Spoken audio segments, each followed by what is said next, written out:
லட்சசனம் தேடிக லட்சசனம் தன்னை மறந்து வந்து ஆடியால பாரு. உங்க தேரை திருவிழா முடிஞ்சு நாங்களே கொண்டு வந்து நிப்பாட்டிடுறோம். அடுத்த வருஷத்துக்கு உங்க தேரை எங்களுக்கு தேவையில்லையா? பையன் சம்பாதிச்சா வீட்டுக்கு பெருமை, பையன் சாதிச்சா நாட்டுக்கே பெருமை. இவன் நாட்டுக்கே பெருமை தேடி கொடுப்பான்.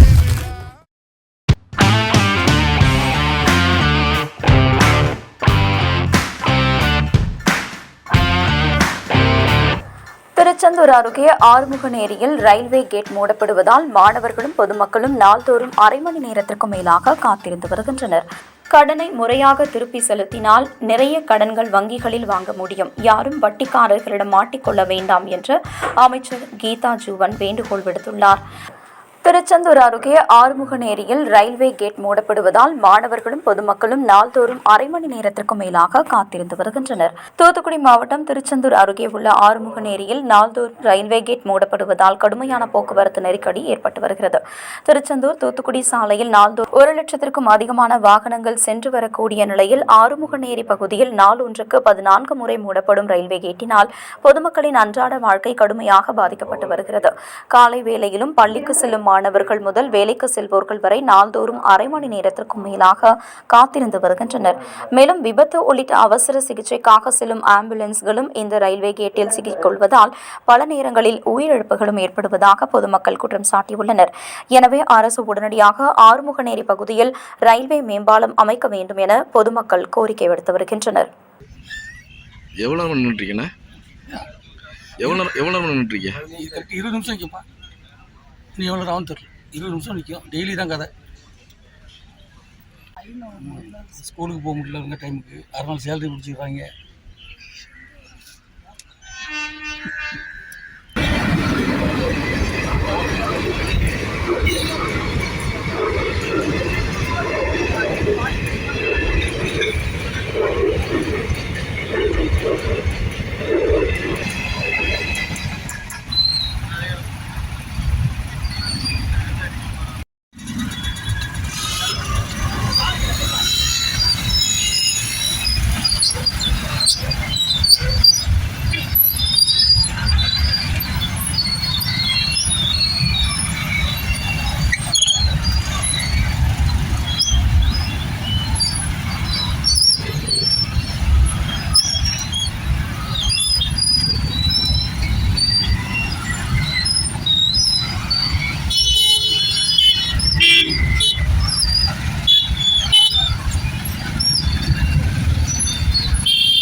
கடனை முறையாக திருப்பி செலுத்தினால் நிறைய கடன்கள் வங்கிகளில் வாங்க முடியும், யாரும் வட்டிக்காரர்களிடம் மாட்டிக்கொள்ள வேண்டாம் என்று அமைச்சர் கீதா ஜீவன் வேண்டுகோள் விடுத்துள்ளார்.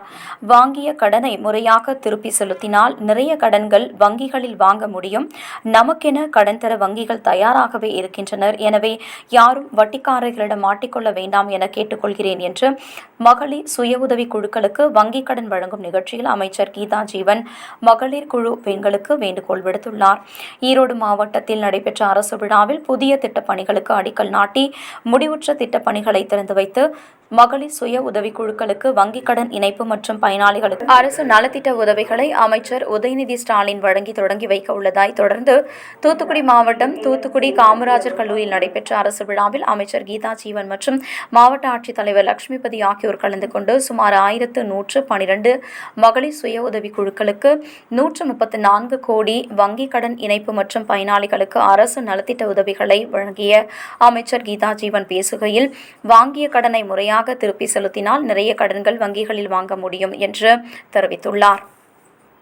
கவனமாக வாங்கிய கடனை முறையாக திருப்பி செலுத்தினால் அதன் மூலமே நம்ம வங்கியின் மூலம் நிறைய கடன் வாங்க முடியும். நமக்கென்று கடன் தர வங்கிகள் தயாராக இருக்கிறார்கள். ஆகவே வீணாக யாரும் வட்டி கணக்காக மாட்டிக்கொள்ள வேண்டாம் என்று மட்டும் நான் வேண்டுகோளை வைத்து இந்த உதவியை வழங்கி பெருமை அடைகிறேன்.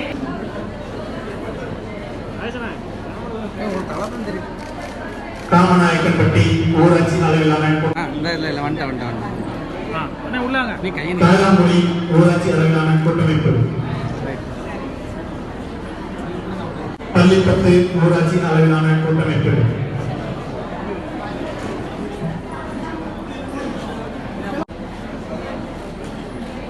சிறுநேரார் குடியிருப்பு ஊராட்சி அளவிலான கூட்டமைப்பு, தேன்கூடு பகுதி ஊராட்சி அளவிலான கூட்டமைப்பு, மகாநதி பகுதி அளவிலான கூட்டமைப்பு,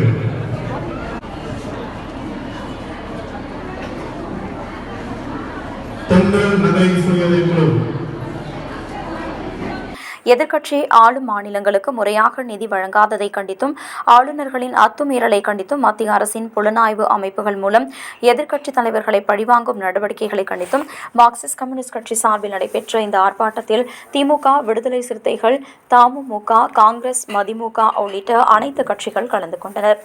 தூத்துக்குடி சிதம்பரம் நகர் பேருந்து நிறுத்தம் அருகில் நடைபெற்ற இந்த கண்டன ஆர்ப்பாட்டத்தில் தூத்துக்குடி மாவட்ட மார்க்சிஸ்ட் கம்யூனிஸ்ட் கட்சியின் மாவட்ட செயலாளர் ஆறுமுகம் தலைமையில் ஒட்டப்பிடாரம் திமுக சட்டமன்ற உறுப்பினர் சண்முகையா உள்ளிட்ட அனைத்து கட்சி நிர்வாகிகள் கலந்து கொண்டு மத்திய அரசை கண்டித்து கோஷங்களை எழுப்பினர். தொடர்ந்து மத்திய அரசு தமிழக அரசை மட்டுமின்றி எதிர்க்கட்சிகள் ஆளக்கூடிய மாநிலங்களையும் வஞ்சித்து வருகிறது. இதற்கு வருகின்ற தேர்தலில் மக்கள் சரியான பாடம் புகட்டுவார்கள் எனவும் மத்திய அரசை கண்டிக்கும் வகையில் இந்த ஆர்ப்பாட்டம் நடைபெற்றுள்ளதாக ஒட்டப்பிடாரம் சட்டமன்ற உறுப்பினர் சண்முகையா தெரிவித்தார். இந்த ஆர்ப்பாட்டத்தில் திமுக, மார்க்சிஸ்ட் கம்யூனிஸ்ட் கட்சி, இந்திய கம்யூனிஸ்ட் கட்சி, காங்கிரஸ், மதிமுக, தமுமுக, விடுதலை சிறுத்தைகள் உள்ளிட்ட பல்வேறு கட்சி நிர்வாகிகள் கலந்து கொண்டனர். பாஜக ஒன்றிய அரசு 10 ஆண்டு காலம் நிறைவு செய்யப்படுகிறது. எந்த திட்டமுமே மக்களுக்காக செய்யப்படவில்லை. தமிழகத்தின் மாண்புமிகு தமிழகத்தினுடைய முதலமைச்சர் அவர்கள் ஆட்சி பொறுப்பை 1,14,00,000 நபர்கள் இப்போ பெற்றுக் கொண்டிருக்கிறாங்க. இதே போன்று வெள்ளங்கள், இயற்கை பேரிடர் காலம் வந்திருக்கிறது. இயற்கை பேரிடர் காலத்தின் உள்ள சென்னையில வந்துச்சு, தூத்துக்குடியில வந்து அமைச்சர் அவர்கள் அவரும் தூத்துக்குடிக்கு வந்திருந்தாங்க. அமைச்சர் கீதா ஜீவன் அவர்கள், அமைச்சர் அனிதா ராதாகிருஷ்ணன் அவர்கள், நாங்க எங்களை மாதிரி சட்டமன்ற உறுப்பினர்கள், இந்த உள்ளாட்சி பிரதிநிதி அவர்கள் எல்லாரும் அந்தந்த மக்களை சந்தித்து முன்னேற்ற கழகத்தினுடைய கட்சியை சார்ந்த நிர்வாகிகள், அதே மாதிரி தோழமை கட்சியை சார்ந்த நிர்வாகிகள், அதாவது பாஜக ஒன்றிய அரசு எங்க மழை வந்தான, எங்க வெயில் அடிச்சான, மக்கள் எப்படி போனா என்ன, அதெல்லாம் காண தீர்ப்பு. பாராளுமன்ற தேர்தல் வருது. இந்தியா கூட்டணி கிட்டத்தட்ட ஒரு சுமார் 40 பாராளுமன்ற தொகுதியும் வெற்றி பெறும். அது எந்த சந்தேகமும் இல்ல, மாற்று கருத்தும் இல்ல. நிதிகளை வழங்கப்படவில்லை, அதை கண்டிச்சுதான் இன்று ஆர்ப்பாட்டம். ஆனா இப்ப இயற்கை பேரிடம், வரலாறு காணாத மழை பெய்தது. அந்த மழையின் காரணத்தினால் இங்க எவ்வளவு பாதிப்பு ஏற்பட்டது. இந்த பாதிப்பு 21,700 கோடி சமீபத்தில் ஏற்பட்ட வெள்ளத்தில் இவ்வளவு 21,700 கோடி வேண்டும் என்று மாண்புமிகு தமிழகத்தினுடைய முதலமைச்சர் அவர்கள் ஒன்றிய அரசுக்கு கடிதம் கொடுத்துள்ளார்கள். அதுல எந்த நிதியுமே வழங்கப்படவில்லை. அதனால தமிழக அரசை ஒன்றிய அரசு புறக்கணிக்கிறது. அதை கண்டிச்சுதான் மார்க்சிஸ்ட் கம்யூனிஸ்ட் கட்சியின் சார்பாக, இந்தியா கூட்டணி கட்சியின் சார்பாக இந்த ஆர்ப்பாட்டம் நடைபெற்றது. அதே மாதிரி ஜிஎஸ்டியும் வழங்கல. அதாவது ஒவ்வொரு மனிதர்களுடைய வரியுமே அந்த ஒன்றிய அரசு வழங்கப்படவில்லை. அதை கண்டிச்சு வழங்க வேண்டும் என்பதை கண்டிச்சுதான் இந்த ஆர்ப்பாட்டம். இந்த ஆர்ப்பாட்டம் சிறப்பாக நடைபெற்றது. இந்த ஆர்ப்பாட்டம் கண்டிப்பா வெல்லும். இந்தியா அடுத்து இந்த கூட்டணி, இந்தியா கூட்டணி அடுத்து மோடி அரசை வீழ்த்திவிட்டு கண்டிப்பாக 400 பாராளுமன்ற தொகுதியிலையும் நமது கூட்டணி, இந்தியா கூட்டணி வென்று இந்தியாவினுடைய மக்களை பாதுகாக்கும் என்று சொல்லி விடைபெறுகிறேன். நன்றி, வணக்கம்.